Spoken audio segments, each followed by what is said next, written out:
નખત્રાણા તાલુકાના રવાપર ગામના સામાજિક કાર્યકર્તા જાગૃત નાગરિક તેમજ આમ આદમી પાર્ટીના કાર્યકર્તા હાસમભાઈ થુડિયા ઉપર હુમલો થવાની ઘટના સામે આવી છે।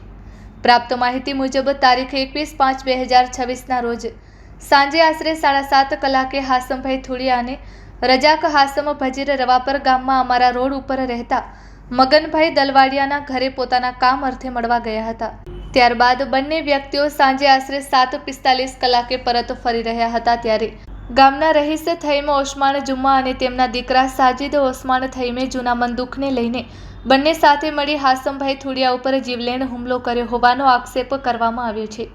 હુમલામાં હાસમભાઈને ગંભીર ઈજાઓ પહોંચતા તેમની સાથે હોન્ડા ઉપર પાછળ બેઠેલા રજાક હાસમ ભજીર તેમજ હાસમભાઈની પત્નીએ મળીને 108 મારફતે પ્રથમ નખત્રાણા સરકારી હોસ્પિટલ ખાતે સારવાર માટે ખસેડ્યા હતા। ત્યાંથી વધુ સારવાર અર્થે તેમને ભુજ સ્થિત જીકે અદાણી હોસ્પિટલ ખાતે રિફર કરવામાં આવ્યા હતા। ઘટનાની જાણ થતાં નખત્રાણા પોલીસ સ્ટેશનની police team GK Adani hospital ખાતે પહોંચી હતી અને ફરિયાદીના નિવેદનના આધારે હુમલો કરનાર આરોપીઓ સામે ફરિયાદ નોંધવાની કાર્યવાહી હાથ ધરવામાં આવી હતી। ઈજાગ્રસ્ત વ્યક્તિ દ્વારા આ સમગ્ર બાબતની લેખિત માહિતી Kutch care TV news bureau chief Adam નોતિયારને મોકલવામાં આવી હોવાનું જાણવા મળ્યું છે। Report by Adam Notiyar.